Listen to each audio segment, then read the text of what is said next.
I'm Casie Gillette, and this is SEO in 2025.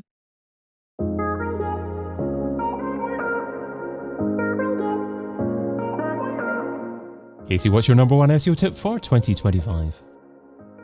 My tip for SEO in 2025 is that brand mentions are the new links. Now, you might be thinking to yourself, haven't we already talked about this? Yes, we have. But with what we're seeing with AI overviews, with what we're seeing with Reddit, with what we're seeing with Quora, forums are back. And unfortunately or fortunately, it's where people were going to have to spend our time. You see the AI overviews and they're pulling from these various places. I can't tell you how many searches people are seeing. We're seeing Reddit pull up. I just saw a tweet from Lily Ray. She did an assessment of people who lost traffic because they're now ranking number 2. Well, guess who they're behind? Reddit. And so I think what becomes really important, and I laugh about this because, I've mentioned, I used to talk about this a lot. One of my first presentations in search was around, hey, how do you generate brand mentions, right? Because that authority is so important to what you're doing, to, whether it's a link or not, like having that brand authority is just as important. And so here we are again, right? Here we are. Let's just go back and play a video from you from X years ago and that'll do instead of this conversation. Yeah. That's right. But, we still see, I think there's something to it of, I'm not saying, you got to go and you got to be spamming forums. Because one of the things about Reddit that's really interesting is you can't do that. It's not like the olden days. I mean, they have moderators. They're actually pretty good. I can say this because I've been trying to do this, and you really have to build up a profile and you really have to be involved in the community. But we do see, you see the Quoras of the world and they're still there. You also see sites like Capterra, right? Capterra and G2 really own results if you're any sort of technology or software. And so I think as brands and websites and SEOs, we have to decide, how important is this to us? Do we want to pay to play? Do we want to optimize our listing? You're almost still having to optimize these third-party sites just as you are your own site. And for a while, we had kind of forgotten about that, right? We didn't really have to do that. So I think it's just important, again, to think about, hey, it's not just about links now. Your brand mentions are your links because they're in Reddit, they're in Quora, and they're in the AI overviews. And that's a huge part of search right now. Yeah, you mentioned AI overviews there, and that's something that certainly didn't exist several years ago when you did talk about forum marketing. And you were talking about the fact that AI overviews take content from places like Reddit and other forums. Is that the main reason why you're advocating more brand mentions now? It's really twofold. So yes, and also think about GPT. I can't believe we have people who have come to our site now who are saying, oh, we learned about you through GPT, right? So when you're thinking about even the AI overviews, they're pulling from these various places. So if I'm looking for, I'm just going to use Customers.ai as an example. I'm looking for the best website visitor ID software. They're looking at those Capterras. They're looking at the forums. They're looking at this various places to see, who do people think are the best website visitor ID tool, right? So you need people saying in these places, yeah, I use Customers.ai, I use your brand. So yeah, it's really kind of twofold. It's not just about AI overviews themselves. It's about the places and getting people to talk about you. So you are recommended. And do you think AI overviews are likely to change their sources over the coming year or two? Or is the fact that Google trusts Reddit and there are several perhaps big review sites or forums in each category, and that's unlikely to change? David, I hope it does. I hope that the AI overviews are refined, honestly. And I hope that Reddit becomes less of a presence, because let's be real, we've seen the examples of just how poor some of these answers are. And it's fine. Just the other day, I was looking for, this is so silly. We have bees, and I was looking for how to remove bees from my backyard. I don't care what the 30 people on Reddit have to say. I needed a bee expert. But all I'm getting are these Reddit posts. It's not giving me good answers. In my opinion, it's about this, but no, we don't want opinions. Just tell me what an expert says. Yeah, exactly. I dosed mine on fire. That's not helpful. So I really hope that I do think they will evolve, right? We see Google, we see them experimenting with this. We see them adjusting. Yeah, absolutely. I think these sources are going to evolve. I think what they're serving is going to evolve. But that doesn't mean we can't also make sure that we're in these places that are authorities. So maybe it's not just about Reddit. Maybe it's not just about, the other forum. But if we go back to like, who are the people, if you're a software company, like who are the people who are talking about that, right? Where are the lists? Are there lists where people are saying this is the best software, and how do you make sure you're there? So again, it's just making sure, again, it goes back to like building your brand. Yeah, it's funny. I've got a random fruit growing in my back garden, and I happened to be searching about that today, and I came up with this opinionated Reddit post about whether or not it was edible or not, and we went down the same rabbit hole. Don't trust that. So how do you optimize then brand mentions for these opportunities? Do we have to create our own forum accounts? Do we encourage other people to post on our behalf? How do we best do this? Yeah. I mean, I think it's a combination. So a couple of things we've been doing is one, like you really should always kind of focus on your reviews, right? I mean, reviews are more important than we think, and they're in these places. So, we use like an NPS tool within our platform that we ask people to, hey, submit your rating. And then with that, you can fill out a review that goes to these various sites. And we also ask our customers, right? So if you've had a good experience with our customer support, like, hey, would you mind leaving a review on G2? Here's another great example. So this isn't necessarily a forum. It is, but in a different sense. There's different e-commerce communities, right? So we work with a lot of folks in the e-commerce space.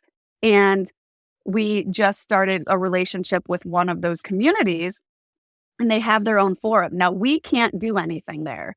But I was talking with, the person who runs it, and he said, "Oh, a lot of people are talking about you guys. You have a really strong SaaS thought leader who's recommending you in this forum." So, like, even if you're just going outside of SEO, like that's a huge deal from a brand perspective. But if we go back to just SEO, right? We're talking about SEO in 2025. I'm going on a tangent here. We think about, okay, well, how do we get into those spaces? And I don't think it's about, hey, like, let's just fill out all of the messages we can, all of the links that talk about this particular keyword. Like, you think about, all right, well, what are your target keywords, right? You can put that into SEMrush and you can see what's coming up, right? So you could put in like reddit.com, search for particular keywords and start to see which threads are ranking. So now maybe you're focused there a little bit more, right? So you can kind of take that approach of figuring out, like, it's not just hey, we got to go after everything. It's, hey, figure out what's ranking just like we would at any other time and focus there. But yeah, and then, if you have different communities, absolutely, you want people talking about it. It's always better when it's not yourself being like, I'm awesome, and it's somebody else being like, they're awesome. Absolutely. And talking about communities where people are talking about you, this whole maybe AI overview evolvement might make it necessary to really analyze your existing review strategy where you're trying to get customers to leave reviews, because it may be the case that you're trying to get people to leave reviews on Facebook or on Trustpilot or on Google Business Local, and perhaps none of these sources are actually going to be the more likely ones that are going to be picked up by AI. So you might have to completely review that.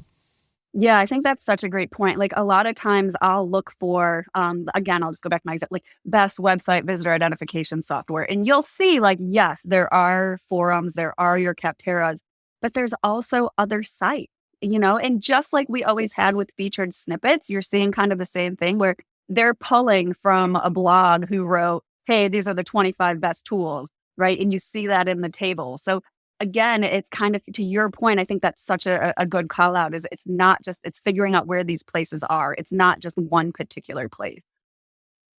Are links still much more important than brand mentions? I think they go hand in hand. I think it depends on your link strategy. I will say this, that for a very long time, I have not been on the link train. I've been on the brand train. So I'm maybe not always the best person to ask. I feel like they go hand in hand. If you can get people excited and talking about you, if you can get them linking to you, like in a natural way, like, yeah, I think that's really powerful. But yeah, like, don't get me wrong. Like, do I still want links from, good sources? Like, yeah, absolutely. So I think they work together, right? They absolutely work together. But I think this is making brand, as brand mentioned, even more important than they have been. I guess the challenge with brand mentions that aren't linked is measuring the value of them. So how do you measure the value of brand mentions like that?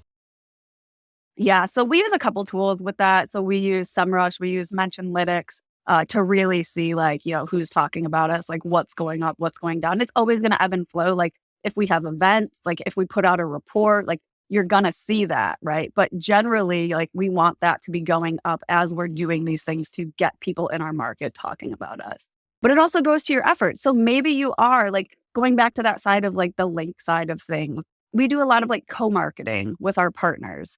And like at the end of the day, that translates to links. So if we're doing an event with you, if we're doing a content share with you, right? Like we just launched an ebook. And in that ebook and on the page, we're linking to our partners, right? Or they're linking back to us. So I do think it goes hand in hand.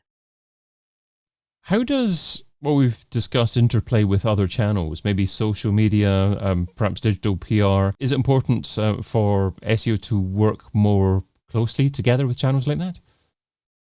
Oh, you're just speaking to my heart, David. Yeah. One of the things, so I've always loved the idea of digital PR. I actually went to school for PR and I thought that's what I was going to do. And I just fell into SEO, which I ended up loving. But I think part of the reason I loved it so much is because there is so much overlap, right? At the end of the day, regardless of what you're doing, like, yes, let's just go back to content, right? If I think about content, like I'm putting something out there that, yes, I want it to rank for search, but what do I also want? I want my market. I want my customers. I want it to interest them. I want it to be valuable to them. I want them to share it, right? Like maybe I want to get that report picked up by maybe the New York Times, right? But let's be real. Maybe I want it picked up by like TechCrunch, but that's why, right? There's that digital PR element to it. Because I think for me, that's always been the biggest play with links. When I first started SEO, it was like, hey, I'm going to submit to this thing that's going to just go give me 1,000 links. But then it really became, and it still is, hey, you really have to work for those. You have to show something of value. So yeah, that digital PR side. And then like the partnerships and events side, I just did an analysis of one of our competitors and like they don't do anything amazing from an SEO perspective. But what they do is they have a huge event and partnership channel. And so all of these people are talking about them. They're getting links from these big events, and that's really helped them, right? They don't have any like crazy content or anything that they're doing. Like their website is sort of optimized, but these other channels are really boosting that up. I guess one of the challenges with what you've been sharing is it future-proofed? If people jump on the bandwagon and start interacting on forums and getting more brand mentions on there as well. And then AI overviews change the sources of actually where they get that information from, maybe not so much Reddit as you're saying. How can a brand future-proof their activities to try to ensure that what they're doing will still be valuable in a year's time? I mean, isn't that everything we do when it comes to SEO? I mean, we were just joking, like it's cyclical, but we do with your best practices, right? At the end of the day, these are really kind of best practices. Maybe you're spending more time, you're doing less time doing like link outreach and you're spending more time like participating in these places. But is it future proof? If yes, maybe they're not going to be in search, but are your customers going to be there, right? Are there going to be people there who are asking about your particular product or asking about a particular product in your market that other people have now recommended or that you've engaged with? So I do think it's valuable. And I do think, there's always, it goes back to just not being a spammer, right? So you don't want to be the person who's just spamming these places. It's making sure you're doing it in that best practice, like legit way. Does anyone actually think they're a spammer? They just think they're an information sharer, or maybe they do, yes. I think people know they're spammers. If an SEO is struggling for time, what should they stop doing right now so they can spend more time doing what you suggest in 2025? Yeah, I mean, I think I already sort of touched on it here, but I mean, it really comes down to, if you are spending, a lot of time like trying to build links, if you're spending time doing outreach, think about where that outreach is. And can you spend time in some of these places, like building those relationships with those influencers, making sure that your brand is there, that your name is there, and going back to, again, making sure it's not just a like throw it against the wall strategy. Take the time to go find where are the most important keywords, where are the most important threads, and spend your time there. So again, like it's not just a, hey, stop doing this and do this. It's stop doing this, but be really strategic about how you're going to do this. Casie Gillette is Senior Director of Demand Generation at Customers.ai, and you can find her over at Customers.ai. Casie, thanks so much for being part of SEO in 2025. Thanks, David. I've been your host, David Bain. Get your copy of SEO in 2025, the book, over at SEOin2025.com.